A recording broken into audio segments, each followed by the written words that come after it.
Ma'am আসসালামু আলাইকুম ma'am. Ma'am ওয়ালাইকুম আসসালাম। ম্যাম সাব্বির। এই যে সুমাইয়া আক্তার মোর বাবা মারা গেছে ম্যাম ভোর 6টার সময়। আর একটু পর হুম। তো জানা যায় জোহরের পর, তাই একটু হ্যাঁ। বাইর হচ্ছে ম্যাম। তাই আমি একটু রেকর্ড করে যাচ্ছি ম্যাম। ও ম্যাম আচ্ছা আচ্ছা। ম্যাম মৌ পরের না? ক্লাস কি? হ্যাঁ হ্যাঁ, সুমাইয়া আক্তার মৌ। হুম। আর ম্যাম পরের ক্লাস কি ম্যাম কেটে তারপরে জয়েন করবেন নাকি এটাই অন থাকবে ম্যাম? এটাই 3 ঘন্টার জন্য নিয়েছি আমি এই লিঙ্কটি। হ্যাঁ। আচ্ছা তাইলে ম্যাম এটা রানিং থাকুক, তাইলে আমি 3 ঘন্টা রেকর্ড করি।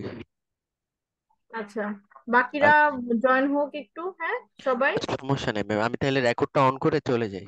হুম হুম, তুমি রেকর্ড অন করে চলে যাও, পরে এটা শেয়ার করে দিও সবার ঠিক আছে সাথে। ম্যাম।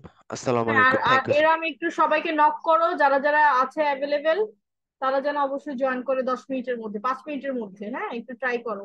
আমি ক্লাস শুরু করবো একটু পরেই।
হ্যালো,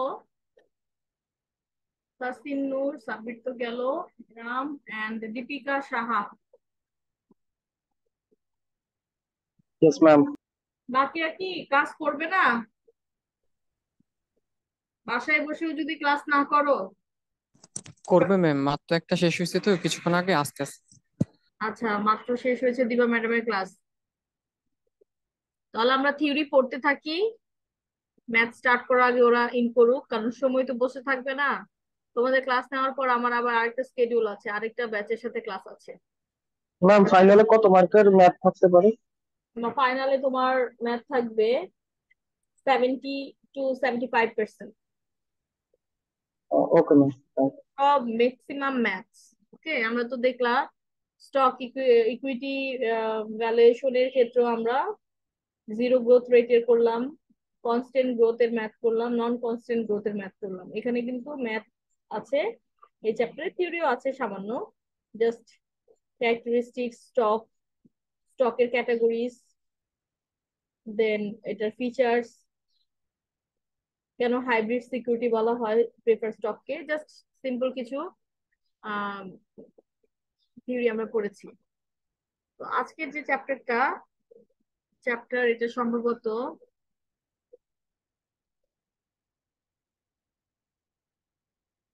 এটা হচ্ছে তোমার চ্যাপ্টার 11 অ্যাজ পার বুক। চ্যাপ্টার 11 আমরা স্টার্ট করব। তবে স্ক্রিন শেয়ার করছি, দেখো কিছু থিওরি আছে, থিওরি গুলো শেষ করে আমরা ম্যাথে স্টার্ট করছি। দেখতে পাচ্ছো? জি ম্যাম। আচ্ছা দেখো, এখানে কিছু ডেফিনেশন আছে। আমাদের চ্যাপ্টারের নাম হচ্ছে কস্ট অফ ক্যাপিটাল। আমরা জানি যে ক্যাপিটাল ছাড়া তো আর বিজনেস হয় না, সো এই ক্যাপিটাল রেজ বা বিভিন্ন সোর্স থেকে আমরা ক্যাপিটাল রেজ করতে পারি, বাট যে সোর্স থেকে রেজ করি না কেন সেখানে কিছু কিছু কস্ট আমাদেরকে কি করতে হয়, বিয়ার করতে হয়। তো আমরা দেখবো যে আসলে একটা কোম্পানি কোন কোন সোর্স থেকে ক্যাপিটাল রেজ করতে পারে এবং সেই সোর্স গুলোর ইন্ডিভিজুয়াল কস্ট কি কি নামে সেটা পরিচিত মার্কেটে, সেই বিষয়গুলো আমরা দেখবো এবং কিভাবে আমরা এই ইন্ডিভিজুয়াল সোর্স অফ ক্যাপিটালের কস্ট কিভাবে ডিটারমাইন করতে হয়, কিভাবে ক্যালকুলেট করব, সেই জিনিসগুলো আমরা এই চ্যাপ্টারে পড়বো। So definition of cost of capital. What is cost of capital? Cost of ক্যাপিটালটা কি? আসলে কোম্পানির ব্যাপারটা দেখো, যেসব কোম্পানি স্টক ইস্যু করে, কারণ স্টক ইস্যু করার থ্রুতে কিন্তু কোম্পানি কি করছে, ক্যাপিটাল রেজ করছে। So stock issuing stock is one major sources of raising capital for the company. Okay, তো নর্মালি যখন কোম্পানি স্টকের থ্রুতে ক্যাপিটাল রেজ করে, কেন? তার ক্যাপিটালটা প্রয়োজন। তাহলে স্টকের থ্রুতে যদি ক্যাপিটাল রেজ করে মার্কেট থেকে, যারা স্টক ইনভেস্ট করবে, they are the investor of the company. So আমি একটা স্টক ইস্যু করছি, ধরো এবিসি কোম্পানি স্টক ইস্যু করলাম। এখন তোমরা স্টক গুলো পারচেজ করছো, ইনভেস্ট করছো। তো তুমি যে ইনভেস্ট করছো তোমার অবশ্যই একটা পজিটিভ রিটার্নের আশা আছে। আমরা জানি যে ইনভেস্টররা যদি স্টক ইনভেস্ট করে তাহলে তারা সেই স্টকের ইনভেস্টমেন্টের ফলে কি পায়, বছর শেষে একটা ডিভিডেন্ড পায়। তাহলে from the perspective of company, এই যে ডিভিডেন্ডটা তার লাইবিলিটি, বিকজ ক্যাপিটালের বিপরীতে তারা কি করছে, স্টক হোল্ডারদেরকে তাদেরকে অবশ্যই তাদের আর্নিংস থেকে ডিভিডেন্ডটা পে করতে হবে। দ্যাটস ওয়াই আমরা ডিভিডেন্ডটা কোম্পানির জন্য লাইবিলিটি বলছি, বিকজ এটা অবশ্যই তাদেরকে ইনভেস্টরদের, শেয়ার হোল্ডারদের দিতে হবে। তাহলে কোম্পানি কি করতে হবে, কোম্পানি দেখলো যে যে সে যদি 50, মনে করো 15% কনস্ট্যান্ট রেট ডিভিডেন্ড, যেটা মনে করো 15%-এ তারা একটা স্টক ইস্যু করলো যে 15% ডিভিডেন্ড আমরা দেবো এই স্টকে যারা ইনভেস্ট করবেন।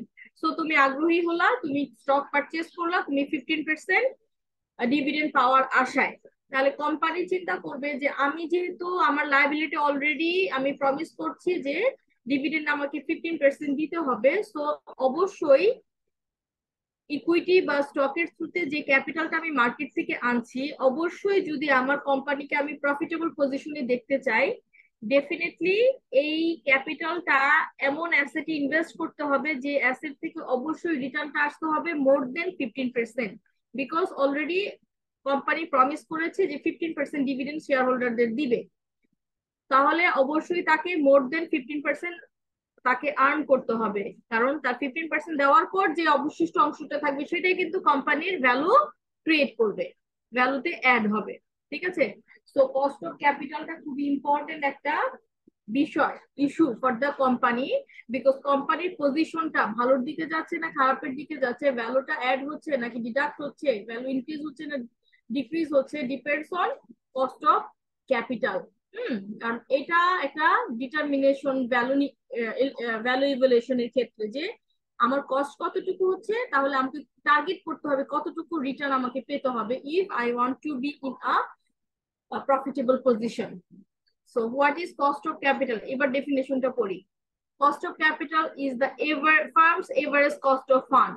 Firm's average cost of fund, which is minimum average required rate of return that must be earned by the investor from their investment, such as capital budgeting process, to ensure that the value of the firm does not decrease.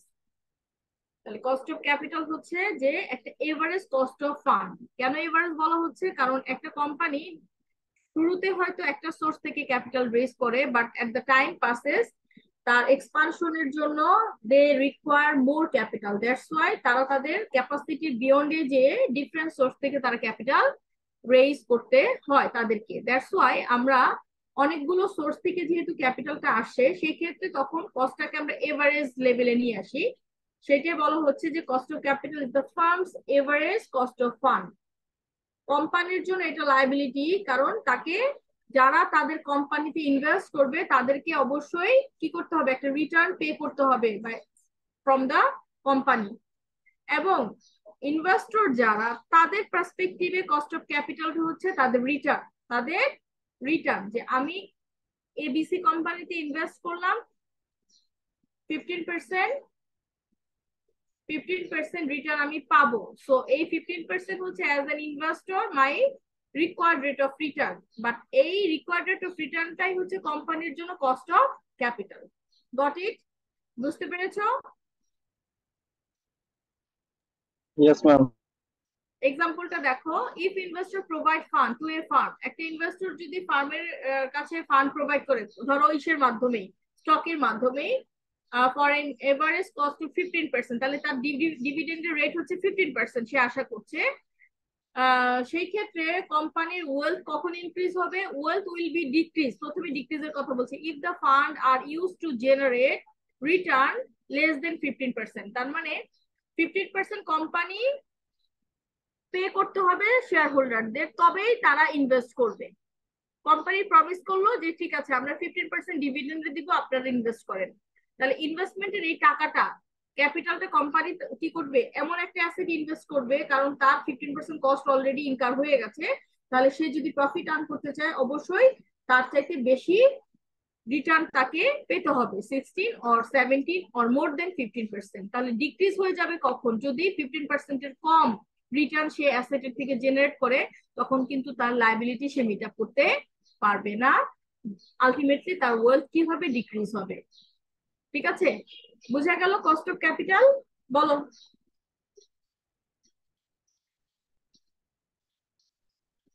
শুনতে পাচ্ছো?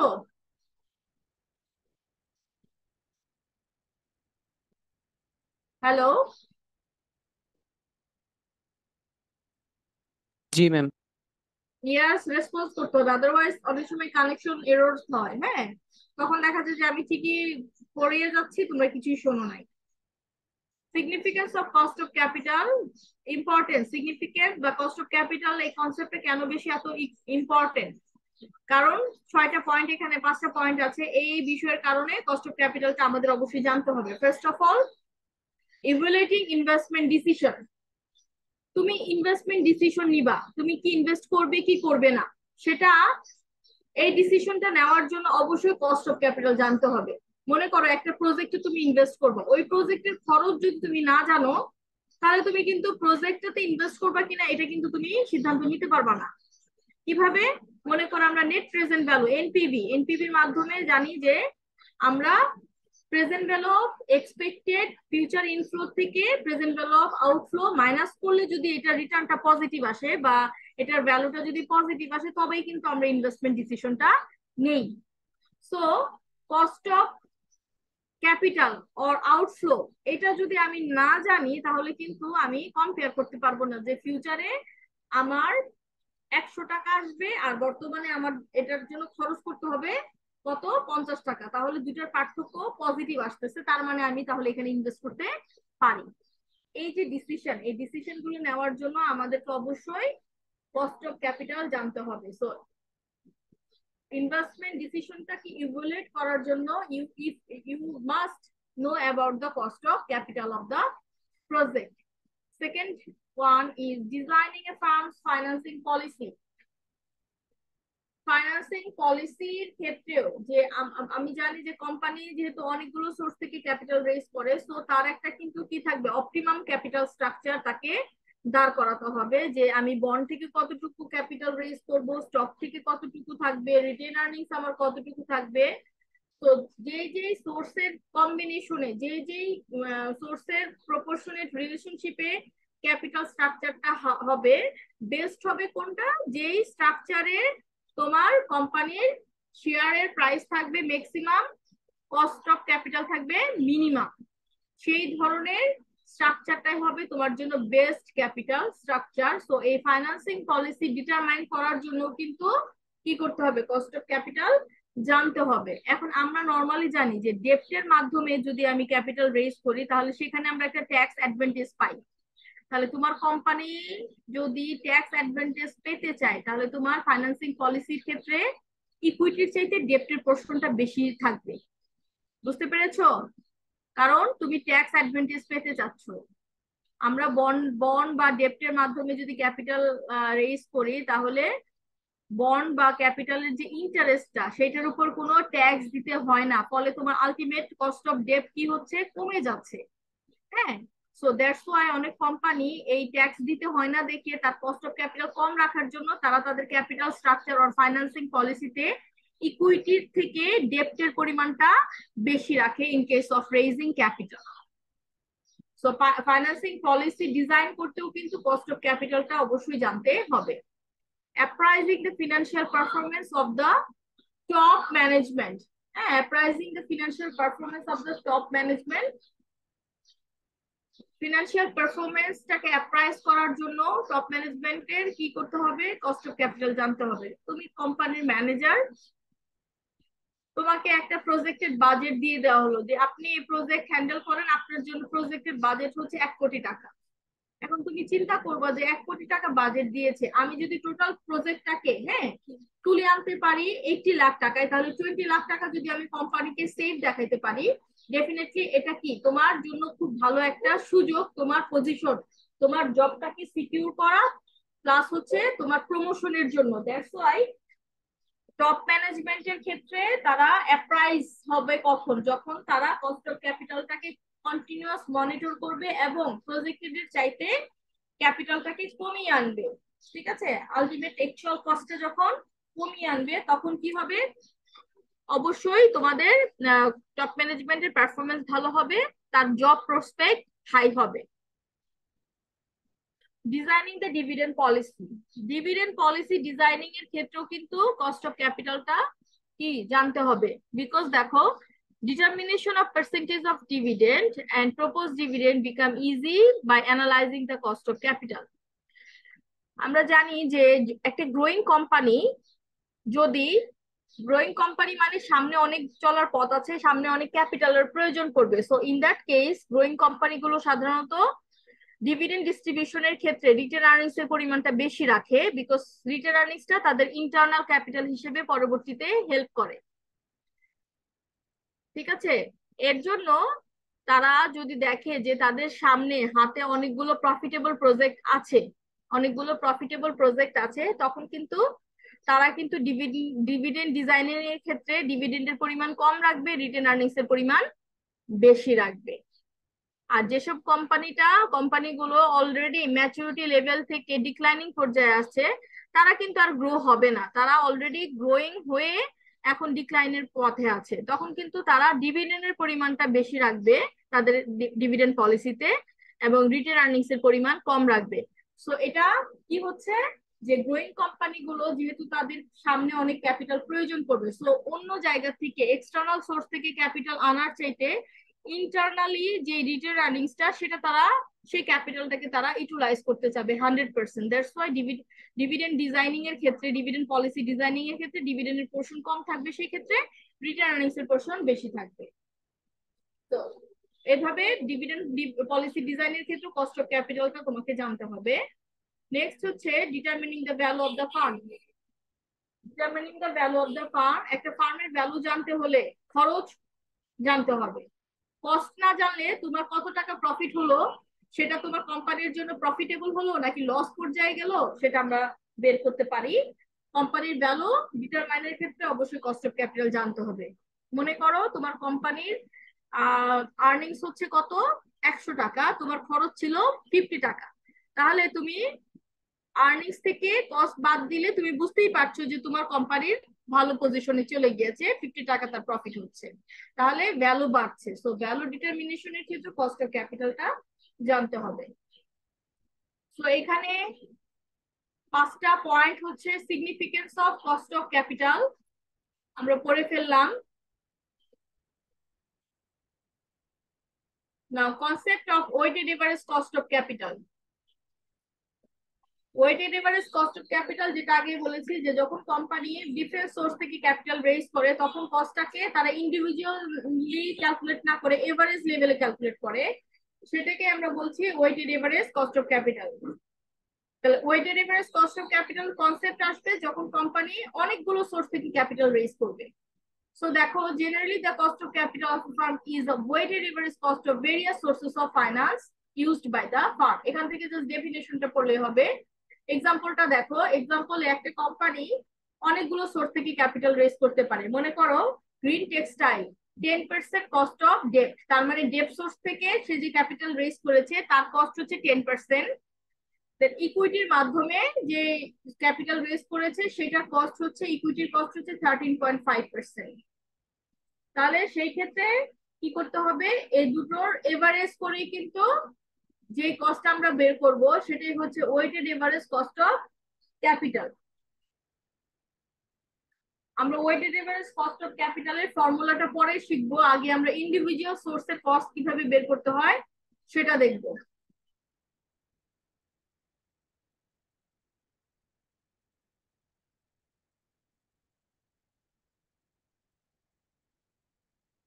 আচ্ছা, আমরা এখন ম্যাথে চলে যাচ্ছি। দেখো, steps to calculate weighted average cost. Weighted average আমরা পরে করব, আগে আমরা ইন্ডিভিজুয়াল প্রত্যেকটা সোর্সের কস্ট কিভাবে বের করতে হয় সেটা শিখবো। খেয়াল করো, এখন কিন্তু ম্যাথ শুরু হচ্ছে। প্রথমে আমরা প্রথম একটা সোর্স দিচ্ছি, যে সোর্স থেকে আমরা ক্যাপিটাল রেজ করতে পারি সেটা হচ্ছে কস্ট অফ ডেপ্ট, মানে ডেপ্ট সোর্স। তো ডেপ্ট ইস্যু করার মাধ্যমে, বন্ড ইস্যু করার মাধ্যমে আমরা ক্যাপিটাল রেজ করতে পারি। সেই ক্ষেত্রে কস্ট কত হবে সেটা আমরা বের করব। দেখো, কস্ট অফ ডেপ্টটাকে আমরা আরডিটি দ্বারা ডিনোট করব। আরডিটি মানে হচ্ছে after tax cost of ডেপ্ট, after tax cost of ডেপ্ট।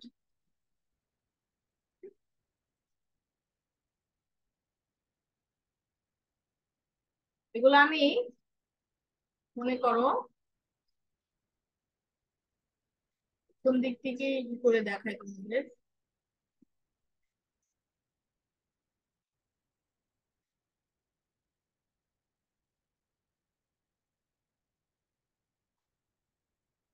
দেখাই।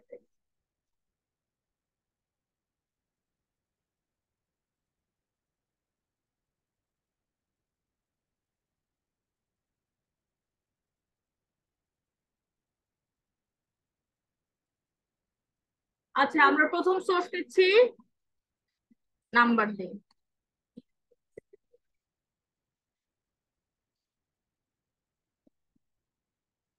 প্রথম সোর্সের নাম কি বলো, কোত্থেকে ক্যাপিটাল রেজ করতে পারো? নিজেদের কাছ থেকে, নিজেদেরটা পরে। প্রথম সোর্স ব্যাংকের আমরা থেকে। নিচ্ছি ডেপ্ট সোর্স। দেখো, ডেপ্ট লিখেছি, ডেপ্ট সোর্স, বন্ড, ডেপ্ট, এগুলো যখন ইস্যু করবা ঠিক আছে, বুঝতে পেরেছো? কথা বলো। জি ম্যাম, হ্যাঁ ইয়েস বুঝছি। ম্যাম, বুঝতে পারছি। এখন এই ডেপ সোর্সের কস্ট বের করব আমরা। হ্যাঁ, আমরা প্রত্যেকটা সোর্সের কস্ট কিভাবে বের করতে হয় সেটা শিখতেছি। হ্যাঁ, তাহলে কস্ট অফ ডেপ্ট, সেটাকে আমরা ব্র্যাকেট দিয়ে আরডিটি, আরডিটি, সরি এটা কি লিখলাম, আরডিটি, আরডিটি দ্বারা ডিনোট করলাম কস্ট অফ ডেপ্ট। এটা এখন ডেপ্টের কস্টটা কখনো বিফোরে থাকবে না, আমরা weighted average cost of capital, আমাদের মূল টার্গেট হচ্ছে আমরা weighted average cost of capital বের করব। সো ডাব্লিউএসসিসি বের করতে হলে ডেপ্টের কস্ট কখনোই বিফোর ট্যাক্সে বের করা যাবে না, আমাদেরকে আফটার ট্যাক্স কস্ট অফ ডেপ্ট বের করতে হবে, রিমেম্বার। হ্যাঁ, বাকিগুলো সমস্যা নাই, কিন্তু ডেপ্টের কস্ট সবসময় আফটার ট্যাক্সে বের করতে হবে। তাহলে আমরা লিখবো আফটার ট্যাক্স কস্ট অফ ডেপ্ট, আরডিটি। তাহলে আফটার ট্যাক্স কে আমরা দিচ্ছি আরডিটি।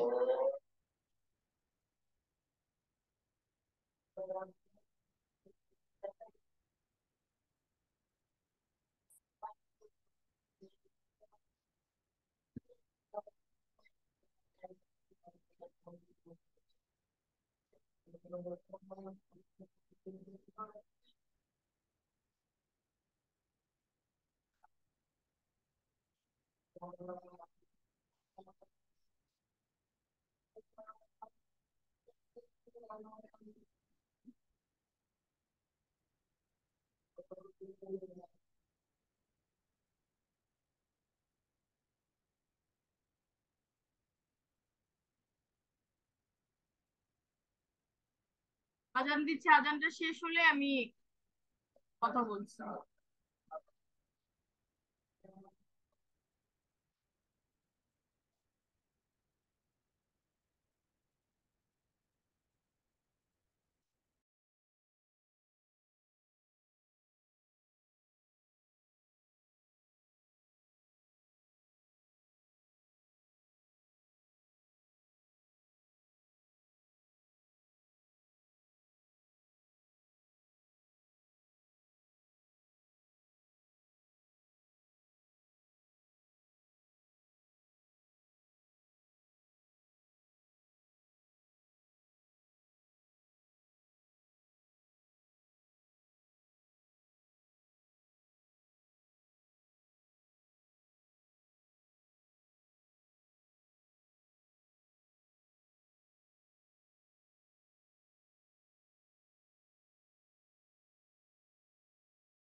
হ্যালো,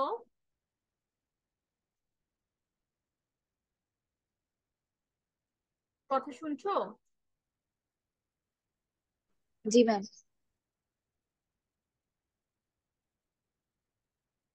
আচ্ছা দেখো, তাহলে আফটার ট্যাক্স কস্ট অফ ডেপ্ট, যেটাকে আমরা আরডিটি দ্বারা ডিনোট করতে পারি, কিভাবে বের করব? বিফোর ট্যাক্স কস্ট অফ ডেপ্ট দেওয়া থাকবে, সেটার সাথে আমরা গুণ করব 1 - ট্যাক্স রেট। তাহলে বিফোর ট্যাক্সের সাথে 1 - ট্যাক্স রেট গুণ করলেই আমাদের যে রেজাল্ট আসবে সেই রেজাল্টটাই হচ্ছে আফটার ট্যাক্স কস্ট অফ ডেপ্ট। মনে থাকবে? বলো। তাহলে মনে করো একটা এক্সাম্পল যদি দেই, যে একটা কোম্পানি, এবিসি কোম্পানি, তারা বিফোর ট্যাক্স কস্ট অফ ডেপ্ট হচ্ছে,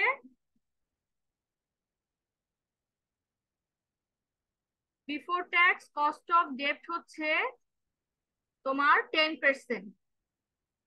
তাহলে বিফোর ট্যাক্স কস্ট অফ ডেপ্টটাকে আমরা আর ডি দ্বারা ডিনোট করব, আর আফটার ট্যাক্স কে ডিনোট করব RDT।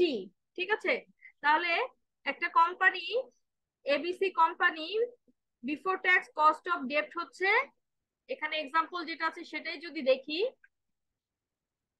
দেখো এই যে if a firm can borrow at an interest rate of 10%, তাহলে একটা কোম্পানি বড় করবে এবং সেটার ক্ষেত্রে ইন্টারেস্ট রেট কত, 10%। তাহলে এটা হচ্ছে যে ইন্টারেস্ট রেটটা গিভেন দেওয়া থাকবে, that is called before tax cost of ডেপ্ট। ঠিক আছে,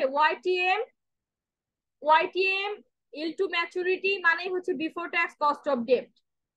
ওয়াইটিএম বন্ডের ক্ষেত্রে আমরা ওয়াইটিএম শিখেছি না, সেটাই কিন্তু বিফোর ট্যাক্সে আরডি হিসেবে দেওয়া থাকবে। তাহলে বিফোর ট্যাক্স কস্ট অফ ডেপ্ট বা ইন্টারেস্ট রেট দেওয়া আছে কত, 10%, and it has a marginal tax rate of 40%। তাহলে সেই ক্ষেত্রে তোমার কস্ট অফ ডেপ্ট কত, আফটার ট্যাক্স কস্ট অফ ডেপ্ট কত সেটা তুমি বের করো।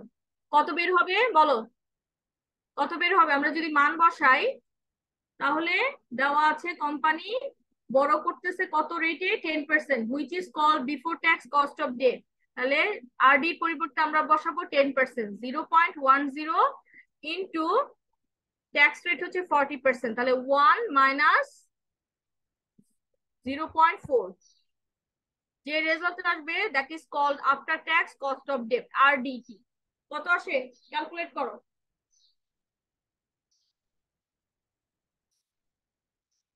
করে ফেলো, বলো তোমরা ক্যালকুলেট করে আমাকে বলবা।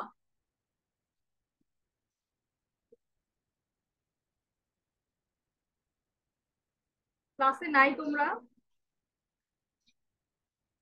ক্লাসে কি আছো? Yes ma'am. এটা ক্যালকুলেট করতে তো 1 মিনিটেরও কম সময় লাগার কথা। 0.6 ইন্টু 0.1 কত?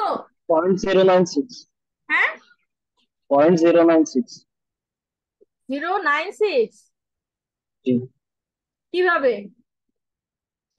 0.1 ইন্টু 1 মাইনাস 0.4, ট্যাক্স রেট 40%।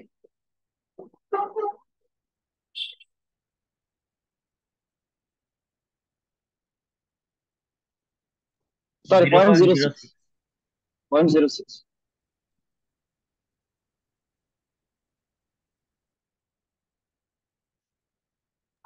0.06।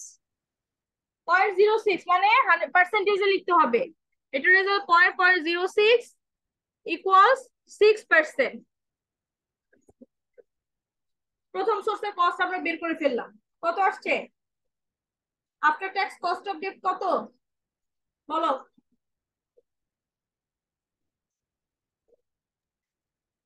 6%। 6%। তাহলে আরডিটি আমরা পেলাম হচ্ছে 6%। After tax cost of date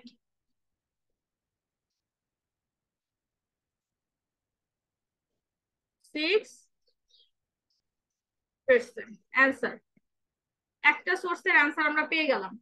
এবার সেকেন্ড সোর্স। সেকেন্ড সোর্স হচ্ছে প্রেফার স্টক। আমরা প্রেফার স্টকের থ্রুতেও কিন্তু কোম্পানি ক্যাপিটাল রেজ করতে পারে। So prefer stock or equity যেটাই বলো, প্রেফার স্টক হচ্ছে আমাদের সেকেন্ড সোর্স। সো এটার কস্ট বের করব, how to calculate cost of prefer stock, এটা আমরা এখন বের করব। So cost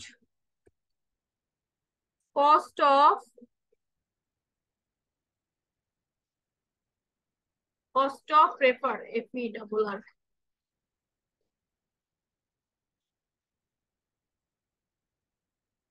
cost of prefer stock যেটাকে আমরা আরপিএস দ্বারা ডিনোট করব। RPS, cost of prefer stock RPS equals, দেখো ফর্মুলাটা দেখো এখানে সেকেন্ড পয়েন্টে, সেকেন্ড ক্যালকুলেশন, চারটা সোর্স ক্যালকুলেট করব আমরা। এই দেখো ডিপিএস মানে prefer dividend divided NPO, prefer dividend divided NP naught. ঠিক আছে, এটাকে আবার ভেঙে লিখতেছি কি, DPS divided NP naught minus flotation cost, পার্সেন্টেজে ডিপিএস, এখানে মাইনাস হবে না, এখানে মাইনাস হবে না, P naught into 1 minus F. আচ্ছা ভেঙে দেখি।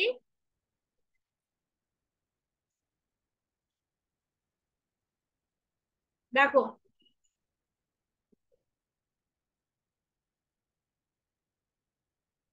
তো আমরা এটা কিভাবে লিখতে পারি?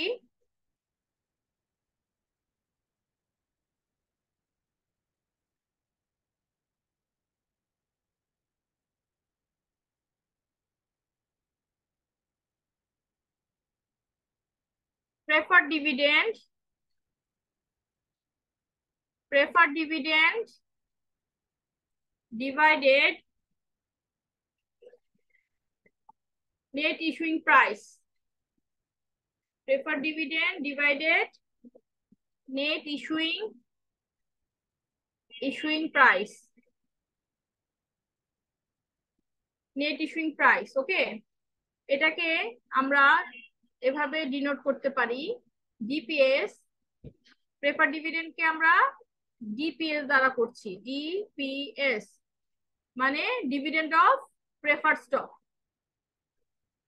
আর নেট ইস্যুইং প্রাইস কে আমরা এনপি নট দ্বারা ডিনোট করছি, এনপি নট। সো যদি কোশ্চেন এরকম আসে যে একটা স্টকের একটা কোম্পানি প্রেফার স্টক ইস্যু করেছে, যে ক্ষেত্রে তারা প্রেফার ডিভিডেন্ড দিবে হচ্ছে মনে করো $2 এবং 100 টাকা মূল্যের প্রেফার স্টক ইস্যু করে কোম্পানি ফ্লোটেশন কস্ট অ্যাডজাস্ট করার পর নেট ইস্যুইং প্রাইস পেল 90 টাকা, তাহলে সেই ক্ষেত্রে প্রেফার স্টকের কি হবে? প্রেফার স্টকের কস্ট কত? তাহলে নেট ইস্যুইং প্রাইসটা কি? একটা কোম্পানি একটা প্রেফার স্টকের ফেস ভ্যালু থাকে, যেই ভ্যালুতে কোম্পানি প্রেফার স্টক ইস্যু করে থাকে, কিন্তু যখন মার্কেটে সেটা প্রথমবারের মতো ইস্যু হয় তখন কিন্তু যে কোনো স্টক, নতুন স্টক, সেটা প্রেফার স্টক হোক আর কমন স্টক হোক, সেই স্টক ইস্যু করার ক্ষেত্রে কিছু ইস্যুইং কস্ট বেয়ার করতে হয়। সেই ইস্যুইং কস্ট গুলোকে cost of issuing new stock, হ্যাঁ, এটাকে আমরা সেই নিউ স্টক ইস্যু করার যে কস্ট বেয়ার করতে হয় কোম্পানিকে, সেটাকে আমরা ফ্লোটেশন কস্ট বলবো। কি কস্ট বলবো? Flotation cost. তাহলে 100 টাকা ফেস ভ্যালুর একটা প্রেফার স্টক কোম্পানি যখন ইস্যু করে, কোম্পানি কিন্তু কখনোই ফেস ভ্যালু সমান টাকা ইনভেস্টরের কাছ থেকে বা মার্কেট থেকে ক্যাপিটাল রেজ করতে পারে না, বিকজ ইস্যুইং কস্ট তাকে বিয়ার করতে হয়। সেটা বাদ দেওয়ার পর যেই ভ্যালুটা থাকে, যেই প্রাইসটা পায়, সেটাই কিন্তু কোম্পানির জন্য নেট ইস্যুইং প্রাইস হিসেবে আসে, ঠিক আছে, বা ক্যাপিটাল হিসেবে আসে। তাহলে 100 টাকার ফেস ভ্যালুর একটা প্রেফার স্টক ইস্যু করলো কোম্পানি, সেখানে 5 টাকা ফ্লোটেশন কস্ট যদি থাকে, তাহলে কোম্পানির নেট ইস্যুইং প্রাইস কত হবে বলো? কোম্পানি কত টাকা রিসিভ করবে?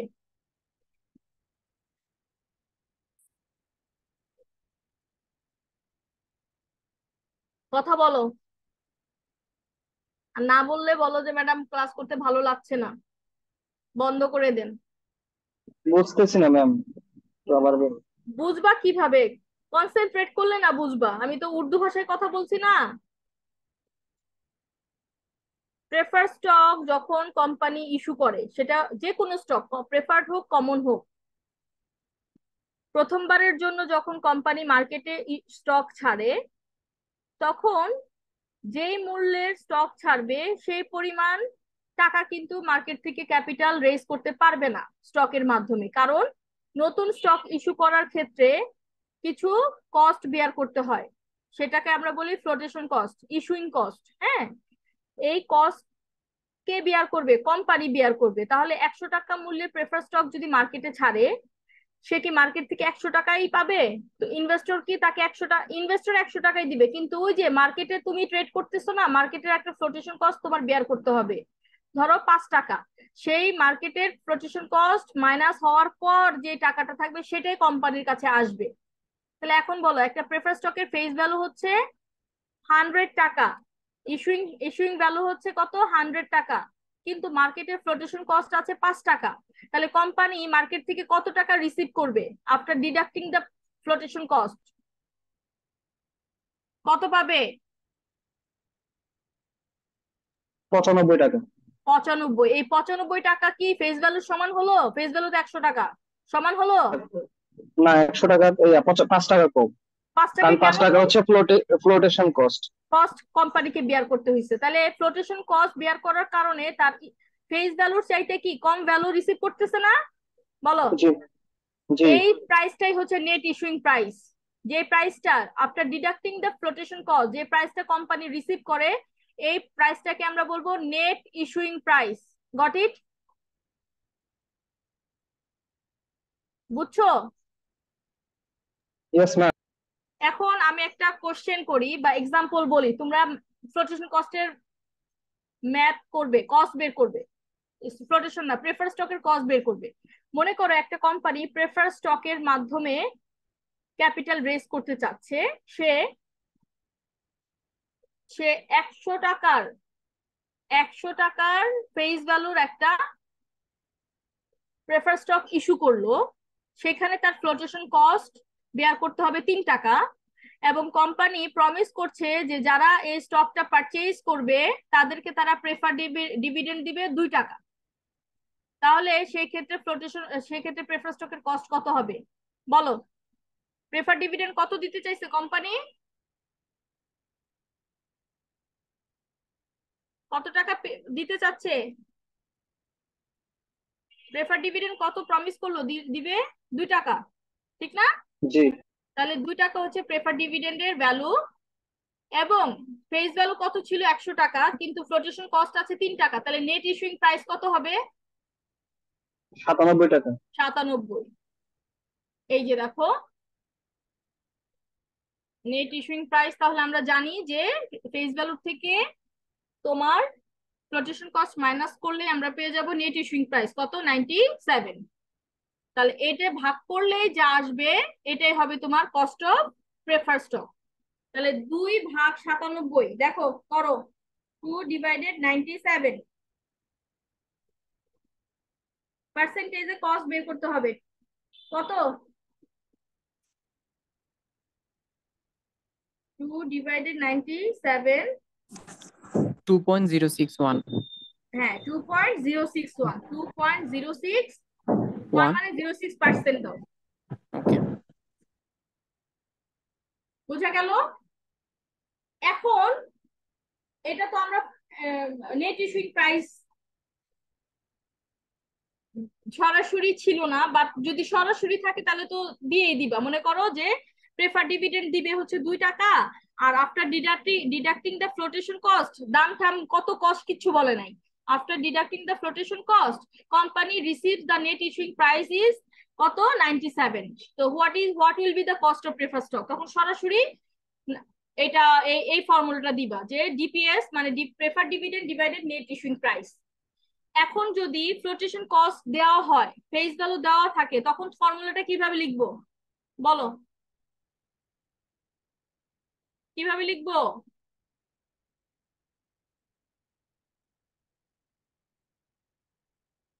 তখন ফর্মুলাটা লিখবো এরকম ভাবে,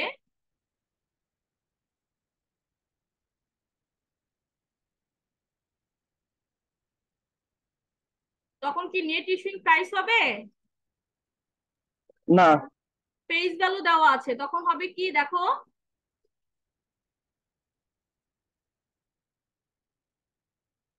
face value face value minus minus কি? Floating cost. হ্যাঁ, flotation cost minus sorry flotation cost. Sorry, flotation. Flotation cost. এই তো, তাহলে আমরা মান বসাই।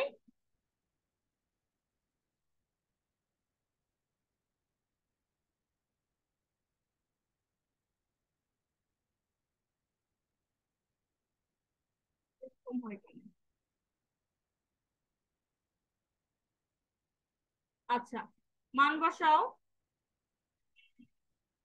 তাহলে ডিভিডেন্ড কত? 2 টাকা প্রেফার ডিভিডেন্ড। তখন ফেস ভ্যালু কত ছিল? 100, 100। আর ফ্লোটেশন কস্ট ছিল মনে করো 3 টাকা। 3 টাকা। হ্যাঁ, তখন কিন্তু এইভাবে ফর্মুলা লিখতে হবে, দেন আমরা রেজাল্ট বসাইতে পারি এরকম।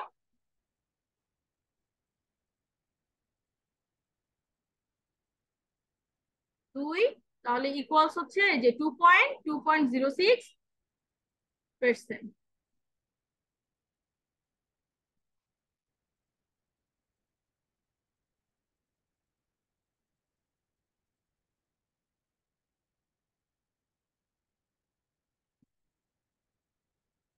2.06%।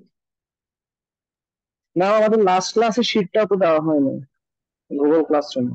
সব দিব। এটা রেজাল্ট কত আসছিল? সেম 2.06%। 2.06।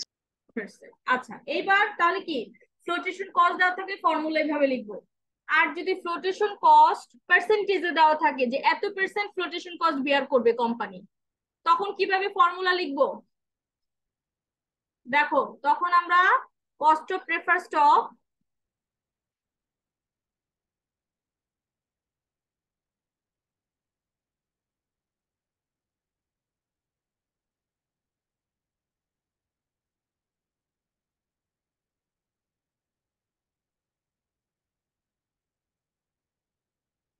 পার্সেন্টেজে দেওয়া থাকলে, ফ্লোটেশন কস্ট যদি পার্সেন্টেজে দেওয়া থাকে তখন লিখবো এরকম, ডিপিএস যেটা এটা কমন, এটা থাকবেই উপরে। হ্যাঁ, এটা প্রেফার ডিভিডেন্ড সবসময় সেমই থাকবে উপরে, শুধু নিচে পার্টটা একটু চেঞ্জ হবে। DPS divided P naught into 1 minus F bracket close.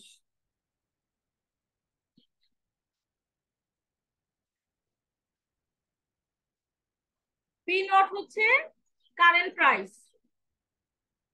Price of prefer stock, into 1 minus F. মনে করো একটা ম্যাম এফ মানে কি? Flotation cost. Flotation cost in percentage. F মানে কস্ট ইন পার্সেন্টেজ, ঠিক আছে? তাহলে মনে করো যে একটা কোম্পানি ডিভিডেন্ড দিবে, প্রেফার ডিভিডেন্ড দিবে 2 টাকা, ফাইন, আগের মতোই,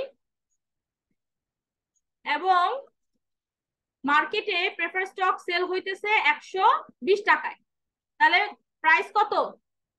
120 ইন্টু, যদি কোম্পানি স্টক ইস্যু করে সেই ক্ষেত্রে 4% ফ্লোটেশন কস্ট বেয়ার করতে হবে। তাহলে 4% পার্সেন্টেজে ফ্লোটেশন কস্ট, তাহলে 1 minus minus 0.04।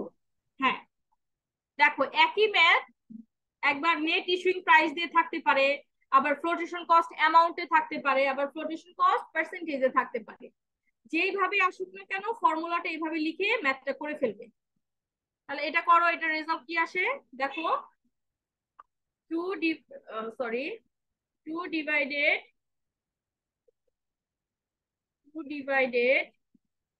100 120 into 1 minus 0.04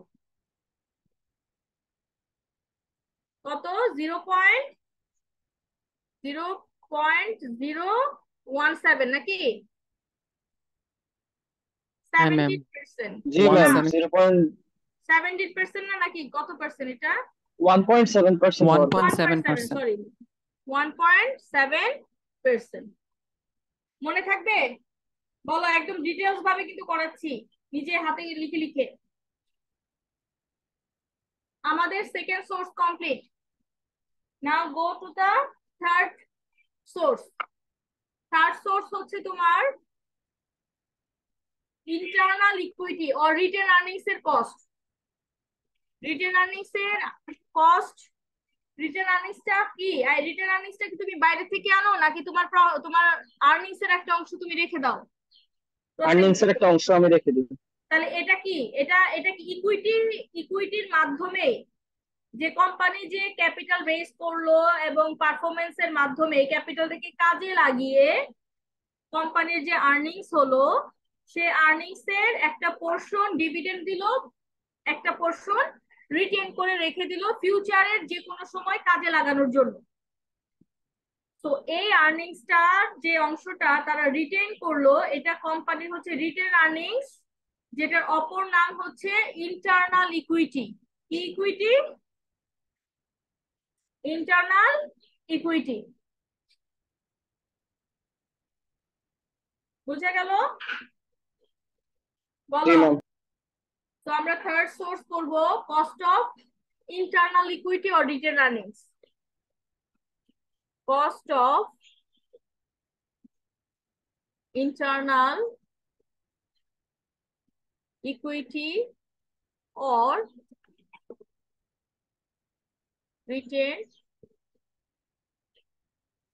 written earnings, এটা হচ্ছে আমাদের থার্ড সোর্স।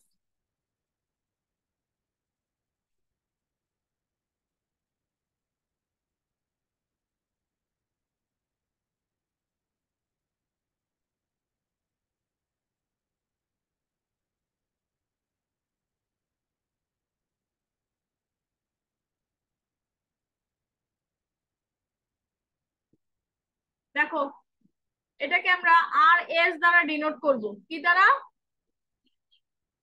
আর এস। আর এস দ্বারা ডিনোট করবে। এখন রিটেন আর্নিংস এর কস্ট, আমরা ডেপ্টের কস্ট বের করার জন্য একটা নিয়মই পড়লাম, প্রেফার স্টকের জন্য একটা নিয়ম। একটা নিয়ম মানে কি, ইনফরমেশনের উপর বেস করে আমরা ফর্মুলাটা লিখলাম। এখন থার্ড যেটা, এটাকে আমরা তিনটা মেথডে বের করতে পারবো। রিটেন আর্নিংস আমরা কয়টা মেথড ফলো করে বের করতে পারবো রিটেন আর্নিংস এর কস্টটা? তিনটা method. 3 methods are followed to calculate or determine the cost of return earnings. So first যে মেথডটা, সেটা হচ্ছে CAPM অনুযায়ী। So ACCORDING according to CAPM মানে ক্যাপিটাল অ্যাসেট প্রাইসিং মডেল অনুযায়ী রিটেন আর্নিংস এর কস্ট আমরা বের করব। সো এটাকে আমরা এ দেই। ফার্স্ট মেথড হচ্ছে according two CAPM, cost of internal equity or return earnings RS equals, এই যে তোমরা একটা এই ম্যাথের ফর্মুলা দিয়ে ম্যাথ করেছো, এই যে cost of written earnings RS, RF এই যে এই ফর্মুলাটা বেটা কোফিশিয়েন্ট সেম। RF এর ফর্মুলার ম্যাথ করেছো না? এইটা দেখো, risk free rate of return, আর বড় হবে, risk free rate of return into market return minus risk rate of return into beta coefficient. Ma'am এখানে আমি একটু বুঝি না, 3 নাম্বারটা, যে কস্ট অফ ইন্টারনাল ইকুইটি, আমার আসলে কানেকশন চলে গেছিল। হ্যাঁ, কস্ট অফ রিটেন আর্নিংস আর ইন্টারনাল ইকুইটি আমরা তিনটা মেথড ফলো করে করতে পারি। বুঝতে পেরেছো? কস্টটা বের করতে পারি। কিসের এত চিল্লাচিল্লি এখানে?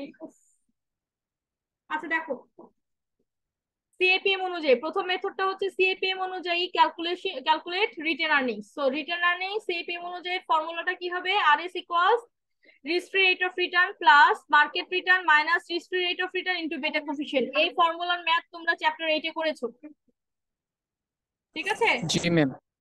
তাহলে এটার অনুযায়ী আমরা যদি এখন একটা এক্সাম্পল দেই, সাপোজ এই এক্সাম্পলটাই করি যে এখানে আছে, দেখো এই যে এক্সাম্পলটা দেখো, assume risk rate of return হচ্ছে 6%, মার্কেট রিটার্ন 10%, বেটা কোফিশিয়েন্ট হচ্ছে 1.6। তাহলে সেই ক্ষেত্রে গ্রিন টেক্সটাইল কমন স্টক, হ্যাঁ, so using CAPM approach written earnings এর কস্ট কত হবে? তাহলে আমরা এখন সেই এক্সাম্পল অনুযায়ী, যে মনে করো গ্রিন টেক্সটাইলে রিস্ক রেট অফ রিটার্ন হচ্ছে 6%, মার্কেট রিটার্ন 10%, আর বেটা কোফিশিয়েন্ট হচ্ছে 1.6। সেই ক্ষেত্রে এই টেক্স কমন স্টকের, হ্যাঁ কমন স্টকের এগুলো, সেই ক্ষেত্রে এই রিটেন আর্নিংস এর কস্ট কত অ্যাকর্ডিং টু CAPM? মান বসাও। রিস্ক রেট কত পার্সেন্ট? 6%। তাহলে 0.06। ম্যাম কোশ্চেনটা কপি করে নিচে নিয়ে আনলে ভালো হয় না? কোশ্চেনটা তো ওখানে আছেই, আমি বলছি মুখে শুনো।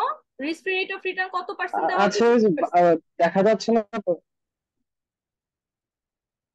আনতে সিক্স গেলে তো পার্সেন্ট সময় নষ্ট, বুঝো না? এখানে তো আছেই, জাস্ট একটু আবার দেখো। Assume risk rate of return 6%, market return 10%, 10.5%, and beta coefficient 1.6 for green textile common stock. Using CAPM approach, calculate cost of return earnings. আরো ফাস্ট করতে হবে, হ্যাঁ? তাহলে 0.06 হচ্ছে তোমার RF, দেন হচ্ছে প্লাস RM হচ্ছে 10.5, তাহলে 0.105, ঠিক আছে, প্লাস মাইনাস 0.06, বেটা কোফিশিয়েন্ট 1.6, দেখো কত আসে। কস্ট কিন্তু সব পার্সেন্টেজ হবে, হ্যাঁ?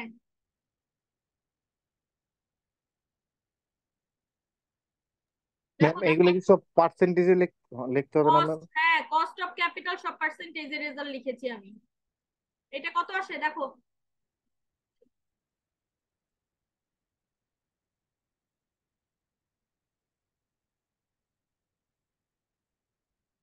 ম্যাম 13.2%। 13.2, 13.2%, that's it. তাহলে একটা হয়ে গেল আমাদের, একটা অ্যাপ্রোচ শেষ। সেকেন্ড অ্যাপ্রোচ, রিটেন আর্নিংস আমরা তিন ভাবে ক্যালকুলেট করব। সো বি নাম্বার হচ্ছে according to discounted cash flow approach.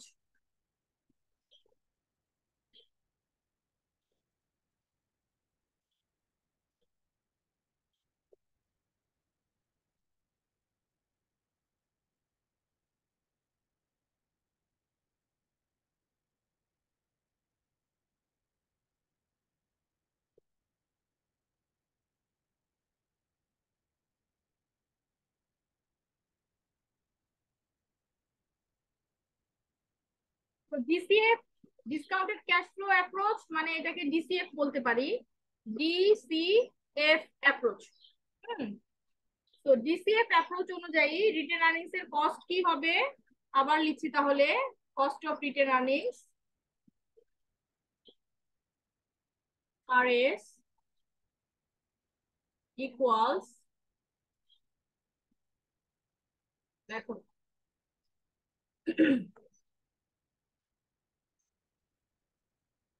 expected dividend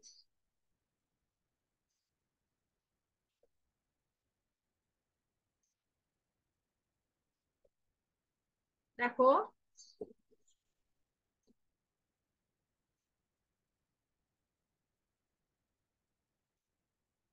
expected dividend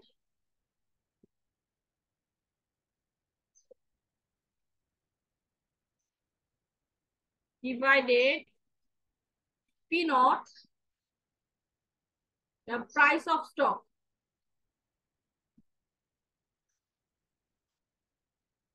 current price or price of stock, plus growth rate,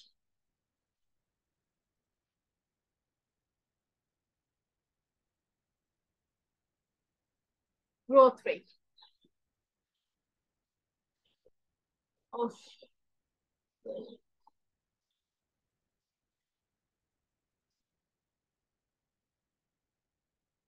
বুঝছো?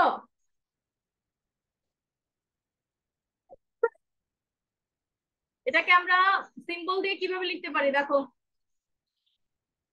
এই যে এটা।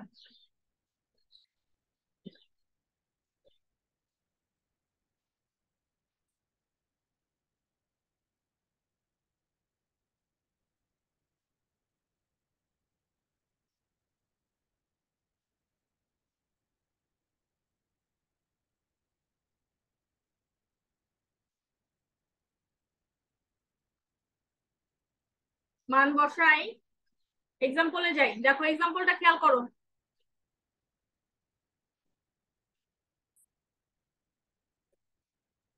দেখো, দেখতে পাচ্ছো example?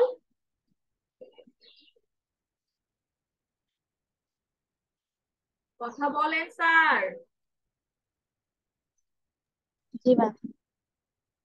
Suppose Green Textile common stock sell for 15 per share, $15 per share। স্টকটা sell হয় কত, মানে প্রাইস দেওয়া আছে কত, $15। Common stock dividend expected to be paid 2025 দিয়ে দিন, যেহেতু 25 সাল বা 24 সালের শেষে 25, হ্যাঁ। Expected to be paid in 2025, expect করতেছে যে 25-এ এই কমন স্টকে ডিভিডেন্ড পাবে হচ্ছে কত, $1.40 per share and its expected long term growth rate is 4%। Dividend growth rate দেওয়া আছে কত, 4%। তাহলে সেই ক্ষেত্রে ডিসিএফ অ্যাপ্রোচ অনুযায়ী রিটেন আর্নিংস এর কস্ট কত বের করতে হবে, একদম সহজ। তাহলে কি কি দেওয়া আছে, এক্সপেক্টেড ডিভিডেন্ড দেওয়া আছে কত, 1.4, 1.4,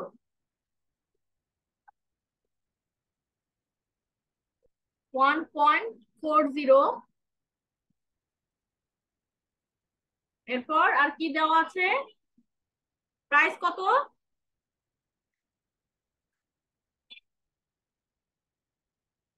এই বলো প্রাইস কত, কথা বলো। প্রাইস কত ছিল, মনে মুখস্থ মনে রাখতে হবে। স্টকের প্রাইস কত ছিল, $15। গ্রোথ রেট ছিল 4%, 0.04। দেখো রেজাল্ট কত আসে, 1.4 ডিভাইডেড 15 প্লাস 3.7333 এভাবে আসছে।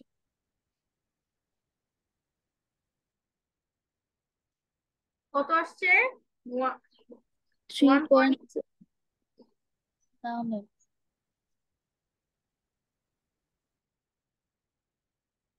বুঝি না আমি। 3.733 আসছে আর লাস্টে আসছে -03।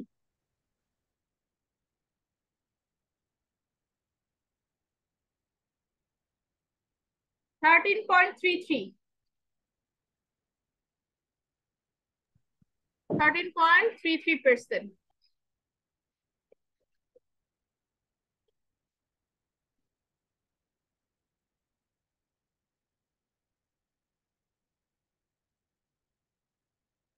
তো এই হচ্ছে তোমার কি বলে, ডিসিএফ অ্যাপ্রোচ অনুযায়ী প্রেফার স্টকের কস্ট আমরা বের করলাম, প্রেফার্ড না সরি, রিটেন আর্নিংস এর কস্ট। এবার লাস্ট অ্যাপ্রোচ হচ্ছে কি, বন্ড ইল্ড প্রিমিয়াম, যেটা দেখো bond yield plus risk premium approach, bond yield plus risk premium approach. এটা জাস্ট কিছুই না, বন্ড ইল্ডের সাথে রিস্ক প্রিমিয়াম যোগ করলে যেইটা আসবে সেটাই তোমার cost of prefer stock. Bond yield মানে হচ্ছে আরডি, মানে before tax cost of debt বা ওয়াইটিএম, যেটাই বলো না কেন। এটা হচ্ছে আমাদের থার্ড অ্যাপ্রোচ।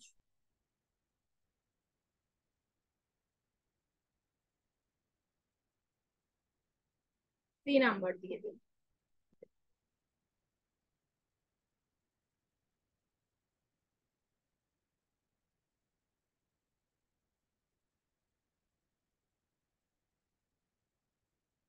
এটা অনুযায়ী bond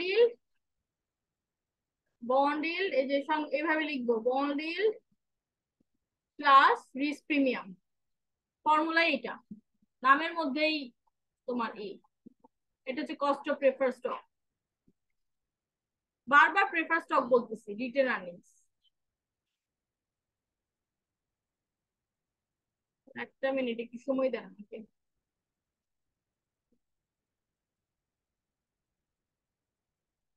cost of internal equity written earnings, এটা থার্ড অ্যাপ্রোচ অনুযায়ী আমরা লিখলাম কি, bond yield plus risk premium. তাহলে বন্ড ইল্ড মানে হচ্ছে আরডি, তাহলে এটাকে আমরা এইভাবে লিখতে পারি, আমি একদম ডিটেলস বলে দিচ্ছি, মানে বিফোর ট্যাক্স যেটা ওয়াইটিএম, অথবা আচ্ছা ওয়াইটিএম দিলাম প্লাস রিস্ক প্রিমিয়াম, এভাবে লেখা যায়। অথবা ওয়াইটিএম মানে হচ্ছে বিফোর ট্যাক্স, তাহলে আমরা এভাবেও লিখতে পারি আরডি প্লাস রিস্ক প্রিমিয়াম।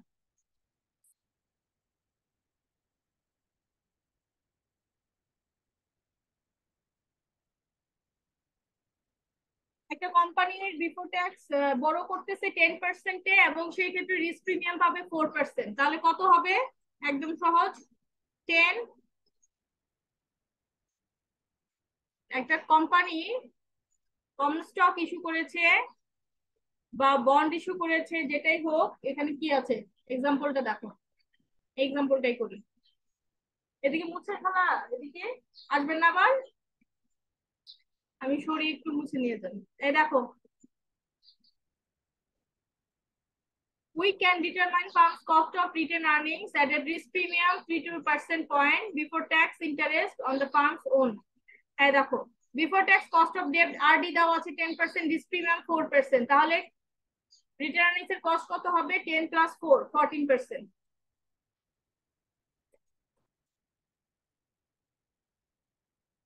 তাহলে 10 প্লাস 4 ইকুয়ালস 14%।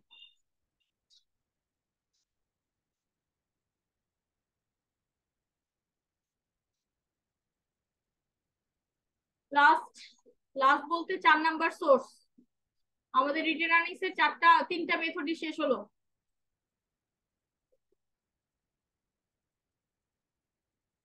এখন 4 নাম্বার সোর্স হচ্ছে ইন্টারনাল ইকুইটি কস্ট বের করলাম, যেটাকে আমরা বলছি রিটেন আর্নিংস। এখন external equity or newly issued common stock, সেটার কস্ট বের করব। External equity or newly issued common stock. Written earnings এর ক্ষেত্রে কিন্তু অলরেডি স্টকটা ইস্যু হয়ে গিয়েছিল, কিন্তু যখন একটা কোম্পানি নতুন স্টক কমন স্টক ইস্যু করার মাধ্যমে বাইরে থেকে ক্যাপিটাল রেজ করে, সেটাকে আমরা বলবো external equity or newly issued common স্টকের কস্ট কি সেটা বের করব। আমি 1 মিনিটের ব্রেক নিচ্ছি, 2 মিনিটের।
হ্যালো,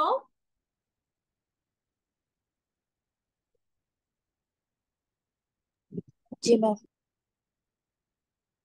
বাকিরা কথা বলে না কেন? কে কে আছো দেখি, একটু লিস্ট দেখি। জি ম্যাম।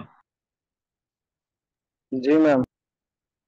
জি ম্যাম সবাই বলবা, আমি শুনতে চাই সবাই আমাকে জি ম্যাম বলবো। ম্যাম আমি তো শুরু থেকেই কথা বলতেছি। হ্যাঁ, এখন লাস্ট সোর্স যেটা এক্সটার্নাল ইকুইটি, মানে তোমার কোম্পানি একটা নতুন স্টক ইস্যু করলে মার্কেট থেকে যখন ক্যাপিটাল রেজ করবে, নিউলি ইস্যুড কমন স্টক, হ্যাঁ, সেই ক্ষেত্রে যে কস্টটা দাঁড়াবে সেটাকে আমরা বলতে পারি external equity, cost of external equity or cost of newly issued common stock. তাহলে এটার কস্ট কিভাবে বের করব সেটা দেখাচ্ছি।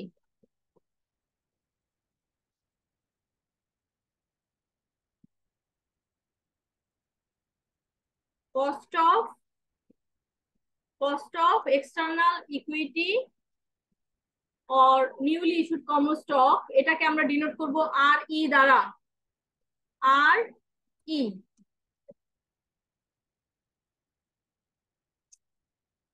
আর ই ইকুয়ালস, ফর্মুলাটা দেখো এই যে রিটেন আর্নিংস এর ঠিক 2 নাম্বার যে ফর্মুলাটা ডিসিএফ অ্যাপ্রোচ, সেম ফর্মুলাই হবে, শুধু একটা জায়গায় পার্থক্য হবে। সো আমি এই ফর্মুলাটা নিয়ে নিচ্ছি এখানে, এই জিনিসটা কপি করি। সেম ফর্মুলায় শুধু একটু একটা জায়গায় পার্থক্য হবে, এখানে লিখি। আরে কি করলাম,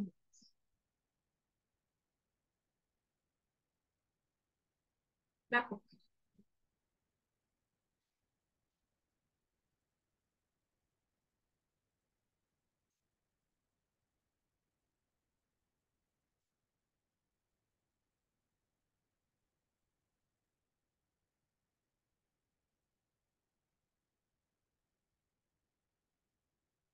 এক্সপেক্টেড ডিভিডেন্ড ভালো divided price of stock.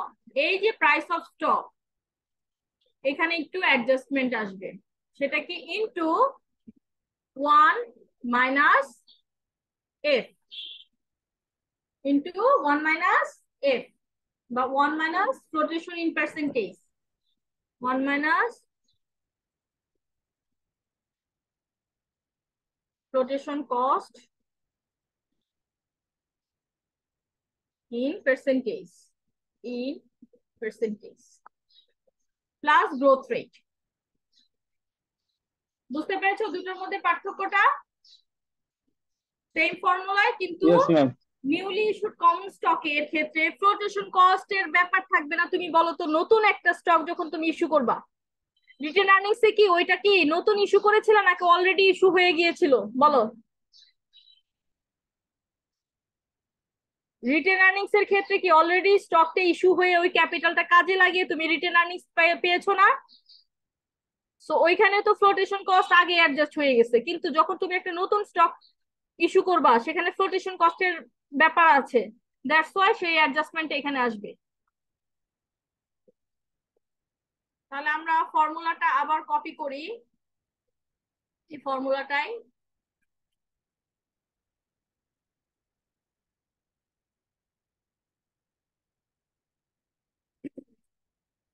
Same example দিয়ে আমরা ম্যাথটাও করব। দেখো এখানে কি হবে, এটার সাথে আসবে কি 1 মাইনাস এফ, আর সব ঠিক থাকবে।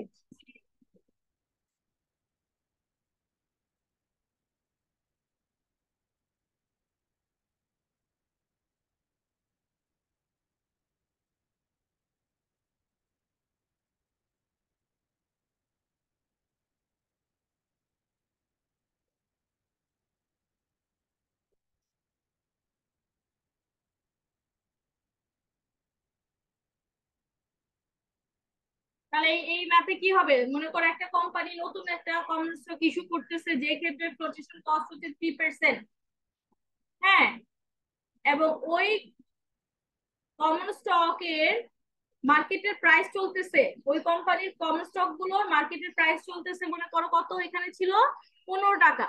তাহলে সেই ক্ষেত্রে এক্সটার্নাল ইকুইটির কস্ট কত দাঁড়াবে? জাস্ট কিছুই না, এক্সপেক্টেড ডিভিডেন্ড কত 1.4, এখানে আসবে ফ্লোটেশন কস্ট শুধু অ্যাডজাস্ট হবে 1 মাইনাস কত পার্সেন্ট ফ্লোটেশন কস্ট বললাম, ধরো 3%, 1 মাইনাস 0.03, আর গ্রোথ রেট কত? সেম, মনে রাখো 4। তাহলে সেই ক্ষেত্রে তোমার রেজাল্ট কত আসে বের করো। রেজাল্ট কত আসে দেখো, 1.4 ডিভাইডেড ম্যাম 13.62%। 13.62%। এখন একটু খেয়াল করো, রিটেন আর্নিংস এর ডিসিএফ অ্যাপ্রোচে আমাদের রেজাল্ট আসছিল 13.33%। এই যে আসছে সেম ফর্মুলায়, শুধু ফ্লোটেশন কস্ট এখানে অ্যাডজাস্ট হয় না, ওখানে হয়েছে। আর এখানে আসছে কত? 13.62। এখন আমার কোশ্চেন হলো, ইন্টারনাল লিকুইডিটির কস্টের চাইতে এক্সটার্নাল লিকুইডিটির কস্ট আমরা বেশি পাচ্ছি, এটার পেছনের কারণটা কি কেউ বলতে পারবে?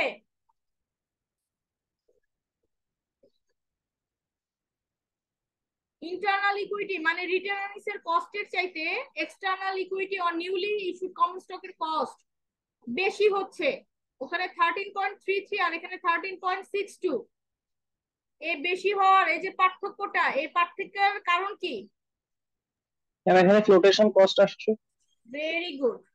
যেহেতু এক্সটার্নাল ইকুইটির মাধ্যমে যখন ক্যাপিটাল ইকুইটির থ্রুতে যখন আমরা ক্যাপিটাল রেজ করি, তখন আমাদের একটা ফ্লোটেশন কস্ট বেয়ার করতে হয়। আলটিমেট কস্ট অফ ক্যাপিটাল তখন কি হবে? এই ফ্লোটেশন কস্টের কারণে বেড়ে যাবে।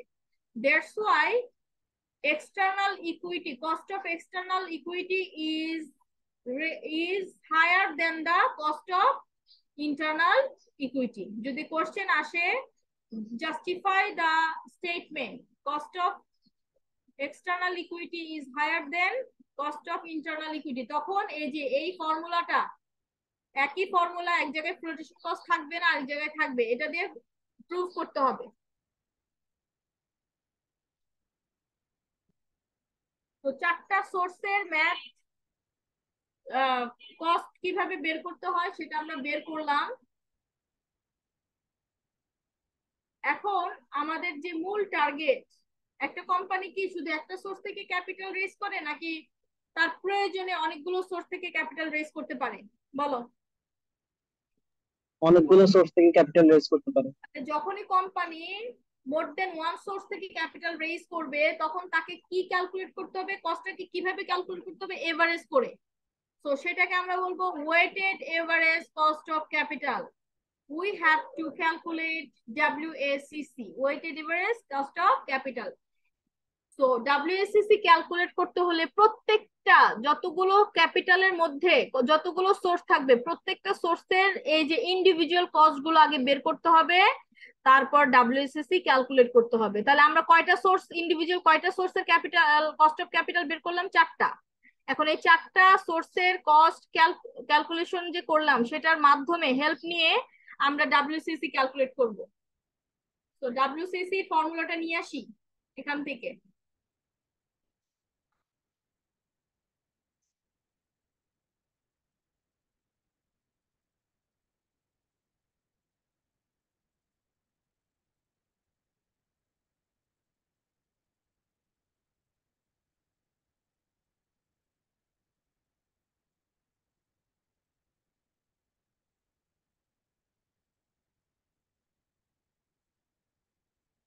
দেখো WACC, weighted average cost of capital.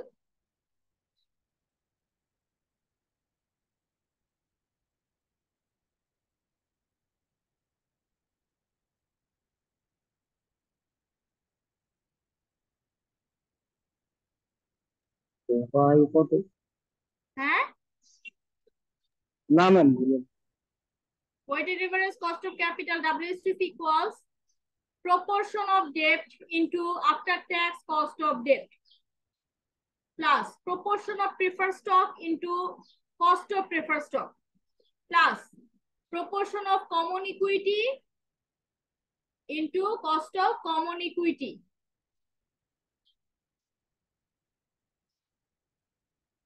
তো আমাদের এই আমরা যে 4টা সোর্স, কয়টা সোর্সের ক্যালকুলেশন শিখেছি বলো?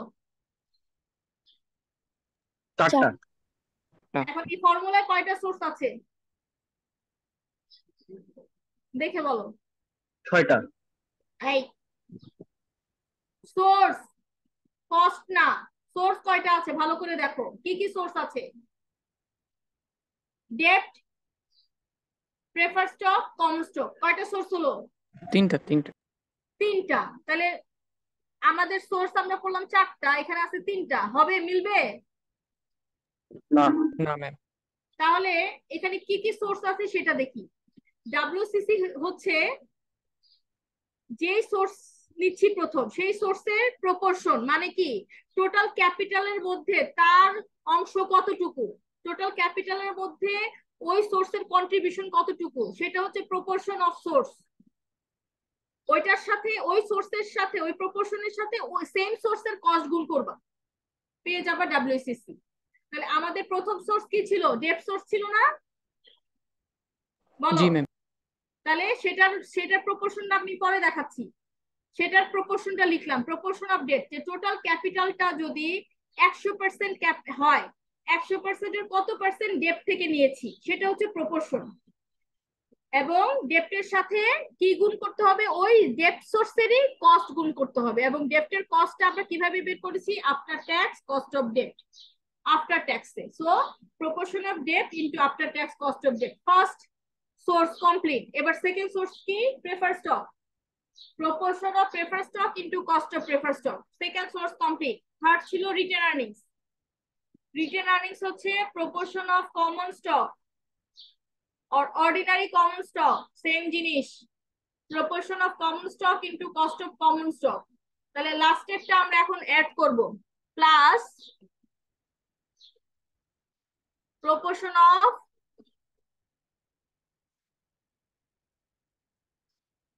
এত বড় হয় কেন ওইটা, দাঁড়াও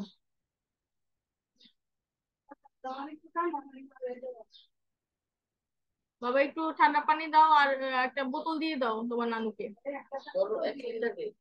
হ্যাঁ দেখো, প্রপোর্শন অফ কমন ইকুইটি হলে হবে রিটেন আর্নিংস, আর নিউলি ইস্যুড কমন ইকুইটি তাইলে হবে এক্সটার্নাল ইকুইটি।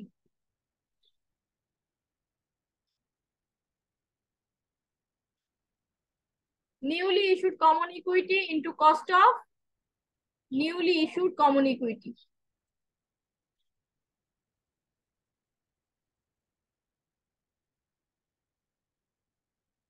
এবার 4টা সোর্স ঠিক আছে, বলো ঠিক আছে না? জি ম্যাম। এখন আমরা মান বসাবো। দেখো, মনে করো প্রত্যেকটা সোর্সের থেকে তুমি ইকুয়ালি ওয়েটেড ক্যাপিটাল নিয়েছো। কি ক্যাপিটাল নিয়েছো? কতটুকু capital? Equally weighted. Equally weighted হলে কয়টা সোর্স ব্যবহার হইছে বলো? 4টা। তাহলে 100 কে কত দিয়ে ভাগ দিবা? 4 দিয়ে 25। 25, 25% করে, ঠিক না? বুঝো? তাহলে ওয়েট কত আসবে? ওয়েট প্রপোর্শন কত আসবে? 0.25।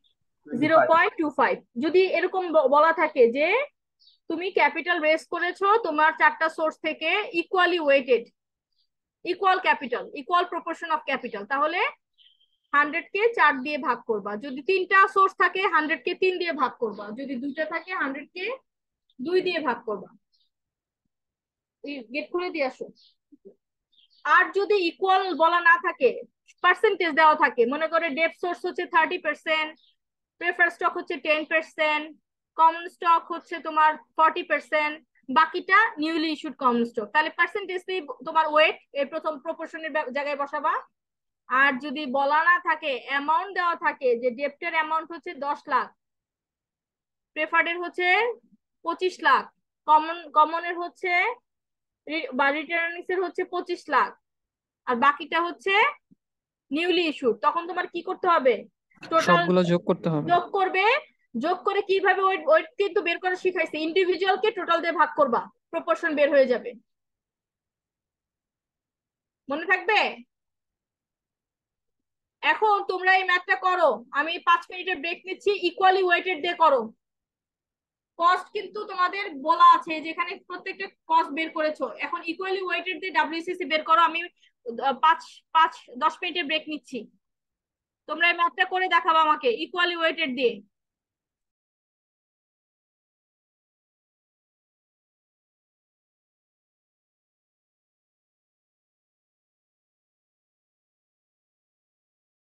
প্রত্যেকটা সোর্সের রেজাল্ট কিন্তু তোমাদের আছে। রেজাল্ট ওই সোর্সের কস্টের সাথে ওই সোর্সের প্রপোর্শন গুণ করে 4টা সোর্সের যোগ করলেই তোমাদের ওয়েটেড এভারেজ বের হয়ে যাবে।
হ্যালো, বের করেছো?